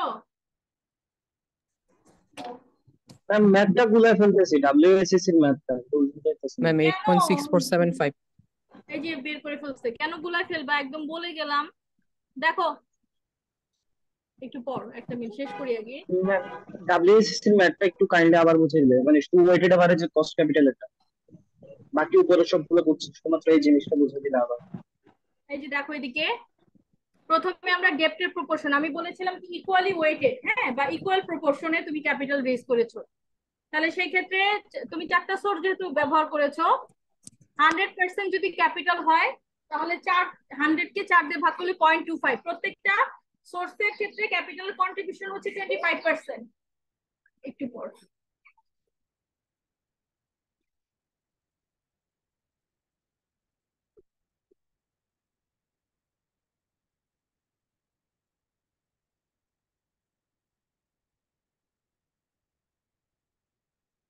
কি হইলো? হ্যাঁ, তো কি হইতেছে দেখো, 0.25 ডেপ্টের প্রপোর্শন, কি করলাম, ব্র্যাকেট দাও, 0.25 হচ্ছে কি প্রপোর্শন, 0.25। এখন দেখো আফটার ট্যাক্স কস্ট অফ ডেপ্ট কত বের হয়েছিল? 6%। তাহলে ইনটু, আচ্ছা ইনটু এক্স দিয়ে দিই, ইনটু 6%, 0.06। একটা প্রপোর্শন, একটা একটা সোর্সের সম্পূর্ণ কমপ্লিট। দেন প্লাস প্রেফার স্টকের ইকুয়ালি ওয়েট 0.25, দেন ইনটু এটার বের হয়েছিল কত বলো? ম্যাম 0.0206। আচ্ছা আমি 0.0206। জি ম্যাম। আচ্ছা শেষ। দেন প্লাস, এখন দেখো রিটেন আর্নিংস এর তিনটা তিনটা বের করেছিলাম না, তিনটা জি মেথড ম্যাম, ফলো করেছিলাম। তোমার একটা নিছি ফার্স্ট একটা। ইনফরমেশনে যেটা থাকবে সেটা অনুযায়ী করবা, হ্যাঁ। আমি যদি আবার স্পেসিফিক করে উল্লেখ উল্লেখ করে দেই যে ডিসিএফ অ্যাপ্রোচ অনুযায়ী, তাহলে কিন্তু ওইটা অনুযায়ী করতে হবে। তাহলে মনে করো কত ছিল প্রথমটার অ্যাপ্রোচ অনুযায়ী, কত পার্সেন্ট ছিল সিএপিএম? 0.132। 132। Good good. আচ্ছা এটা ওয়েটটাই করে নিই, এটা হচ্ছে 0.25 ইন্টু, দেন রিটেন আর্নিংস এর হলো এবার প্লাস লাস্ট সোর্স হচ্ছে আমাদের নিউলি ইস্যুড কমন স্টকের কন্ট্রিবিউশন হচ্ছে 0.25 ইন্টু 0.3134 নাকি? 1362 না ম্যাম? হ্যাঁ 1362, হ্যাঁ। এখন থার্ড ব্র্যাকেট দাও, 8.72%। 72। 8.72%। এই তো ডাব্লিউসিসি, একদম সহজ।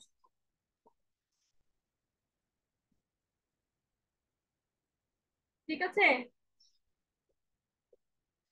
তো আমি কিছু ম্যাথ দাগিয়ে দিচ্ছি। ইকুইটির ম্যাথ করে ফেলেছো, স্টকের ম্যাথ গুলো করে ফেলবা, যেগুলো দাগানো 15টা ম্যাথ দেওয়া আছে। আর এখন বইটা কোথায় রাখলাম? ম্যাম আমাদের শিট গুলো যদি দিয়ে দেন লাস্ট ক্লাসের আর এইটা, তাহলে আমাদের জন্য অনেক বেটার হয়, ম্যাথ গুলো করতেও আমি হেল্প হবে। একদম ভুলে গিয়েছিলাম, হ্যাঁ আমি এখনই দিয়ে দিব, দুটো হ্যান্ডআউটই এখনই দিয়ে দিব, ক্লাসের পরে দিয়ে দিচ্ছি। এটা হচ্ছে চ্যাপ্টার 11। চ্যাপ্টার 11 এর ম্যাথ গুলো কোনটা কোনটা করতে হবে দাগিয়ে নাও। ম্যাম একটু পরে বলেন, 1 মিনিট পরে। হ্যাঁ 1 মিনিট পরে বলছি।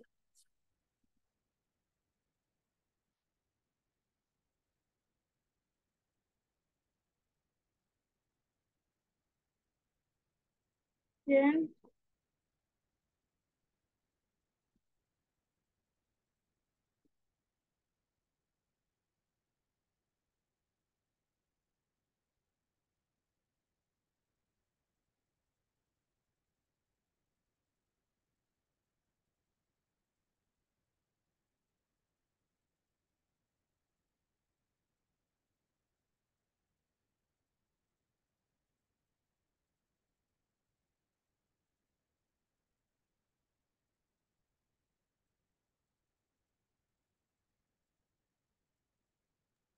জি ম্যাম, এখন বলতে পারেন।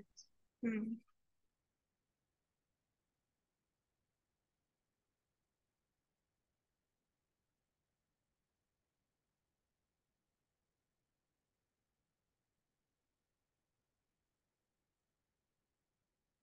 হ্যাঁ, ওইটার কি ব্যাপার? পেজ নাম্বার কি?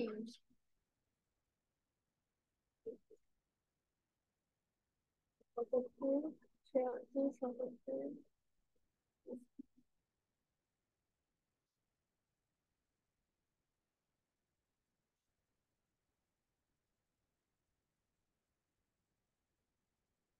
এই দেখছো, পেজ নাম্বার হয়ে গেছে। পেজ কই? আমাদের পেজটা খুঁজে পাচ্ছি না। ষষ্ঠ ক্যাপিটালের। আচ্ছা, প্রবলেম তোমাদের এখানে কি কি আছে?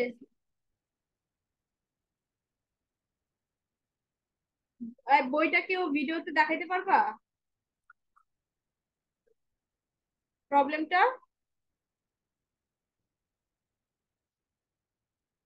বইয়ের পেজটা ভিতরেই ছিল। পেজ নাম্বারটা বের করো তো। ওয়ান, কত এটা? ফোর।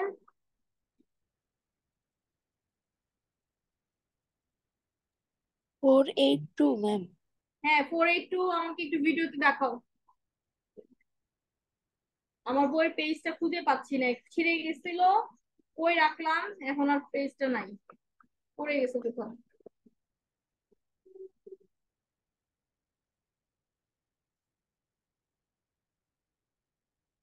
ভিডিওতে দেখাও কেউ একজন, আমি জাস্ট নাম্বারটা বলে দিচ্ছি।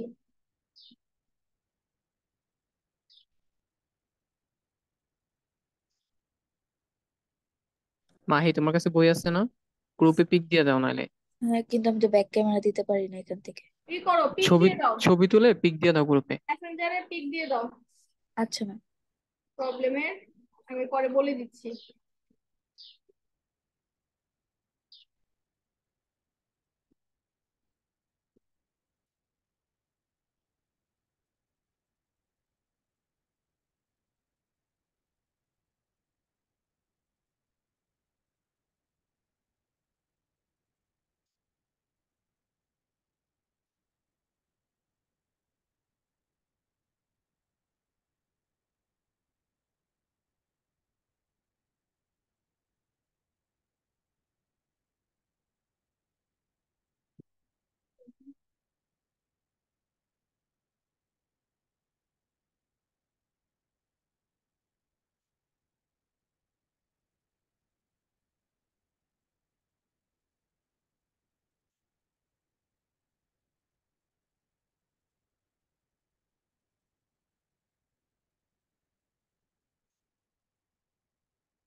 ক্লাস কি চলতেছে নাকি?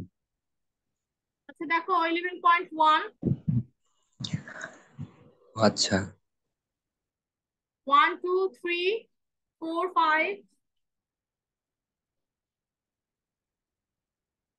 প্রবলেম যেটা প্রবলেম, হ্যাঁ প্রবলেম 11.1 2 3 4 5 then 6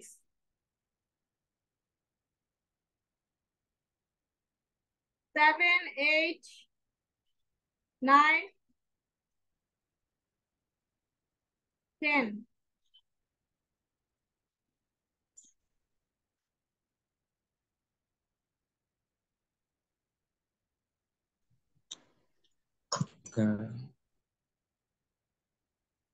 1 থেকে 10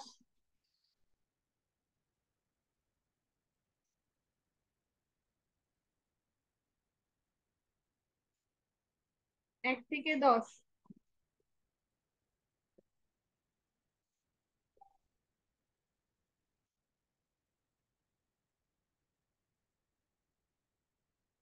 ঠিক আছে, 1 থেকে 10 ম্যাথ করে ফেলবে। ঠিক আছে ম্যাডাম।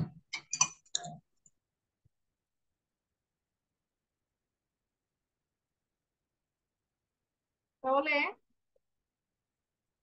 আমাদের দুটো চ্যাপ্টার শেষ হলো, chapter 7 and chapter 11। Next chapter হবে 12। ম্যাম কে রে? বলো। আরো কয়টা চ্যাপ্টার ম্যাম? আরো দুটো চ্যাপ্টার। ম্যাম আপনি কি কুমিল্লার? সরি, ম্যাম আপনার বাড়ি কি কুমিল্লা? না রে বাবা। কেন? কোথায় ম্যাম? না এরাম বলতেছিল আপনার গ্রামের বাড়ি নাকি কুমিল্লা। ম্যাম আমি কিছু বলিই নাই। না, কে যেন আমি জিজ্ঞেস কখন করলো। বললাম? বাড়ি কুমিল্লা? কুমিল্লা না, কুমিল্লা পার হয়ে আমাদের যেতে হয় নোয়াখালী। এটা আমার ও ম্যাম নোয়াখালী? শ্বশুর বাড়ি। কোথায় ম্যাম? বেগমগঞ্জ। আমাদের কাছে আছে। তোমাদের কি চৌমোহনী? না মাইস্ত্রির পরে আমরা। ও, মাইজদির পর। আচ্ছা, আমরা যেন কবে মাইজ দিতে গেলাম, গত শুক্রবার, গত সোমবারে মাইজ দিতে গিয়েছিলাম, যে আসলাম আর যে হ্যাঁ নোয়াখালী থেকে।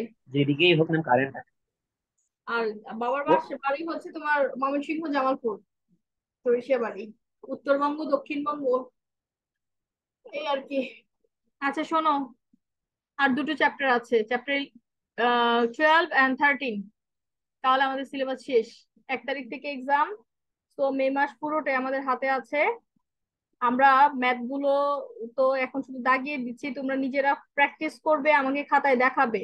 কোনো ম্যাথে যদি প্রবলেম থাকে ওটা নিয়ে আমরা ডিসকাস করবো ইন ক্লাসরুম। Okay ma'am. আর আর আর অ্যাসাইনমেন্ট, এই যে ম্যাথ গুলো যে দিয়েছি গত মিডে যেগুলো ছিল, দেন ফাইনালে যে ম্যাথ গুলো দাগিয়ে দেওয়া হচ্ছে, সব অ্যাসাইনমেন্টের জন্য রেডি করে ফেলেন। ঠিক আছে, এক্সামের লাস্ট উইকে, এক্সামের জাস্ট এক্সামের মানে আগের সপ্তাহে আমরা কিন্তু অ্যাসাইনমেন্ট সাবমিট করব। আর কি, 2:30 বেজে গেছে, 2 ঘন্টা ক্লাস। কালকে আর কালকে বলতে থার্সডেতে আর ক্লাস নেব না, তোমরা ম্যাথ গুলো কমপ্লিট করো। Okay ma'am. নাকি ক্লাস নিয়ে ফেলি? না ম্যাম। কেন? না ম্যাম, না ম্যাম। শোনো, থিওরি ম্যাম মোটামুটি। থার্সডেতে অনেকে হয়তো ঢাকায় যাবে না, কারণ আমাদের ওই যে শনিবারও তো অফ থাকে, ওই কারণে 3 দিন ওইটা হয়তো ঢাকা যাবে না। শুক্রবার থার্সডে শনিবার অনলাইনে, অনলাইনে বোকা। ও আচ্ছা ঠিক আছে ম্যাম, নেন সমস্যা নেই। অনেক গরম। না ম্যাম। মনে হয় ছাদে বসে বসে সূর্যের নিচে বসে বসে মনে ক্লাস করতেছো, ভাবখান এরকম। হ্যাঁ ম্যাম শোনো, ম্যাম কারেন্ট থাকে না। এই ম্যাথগুলো প্রসেস হতে টাইম লাগবে ব্রেনে। আচ্ছা তাহলে এক প্রমিস করো যে যে এই দুটো চ্যাপ্টার যে করালাম, দুটো চ্যাপ্টার ম্যাথ তোমরা কমপ্লিট করে ফেলবে। আগেরটার 15টা আর এখন 10টা, এই 25টা ম্যাথ আমার চাই। ঠিক আছে? জি ম্যাম, আমাদের ওই যে শীটটা একটু পাঠিয়ে দিন। হ্যাঁ আমি পাঠিয়ে দিচ্ছি, দুটো চ্যাপ্টারের হ্যান্ডআউট দিয়ে দিচ্ছি। ইনফ্যাক্ট সবই দিয়ে ওকে ম্যাম। দিচ্ছি, চারটাই দিয়ে দিচ্ছি। ঠিক আছে, হ্যাঁ তো ভালো থাকো সবাই, আল্লাহ হাফেজ। ওকে ম্যাম, আসসালামু আলাইকুম, আল্লাহ হাফেজ। ওয়ালাইকুম আসসালাম, আল্লাহ হাফেজ। আসসালামু আলাইকুম ম্যাম। ইসলাম, হ্যাঁ। আসসালামু আলাইকুম।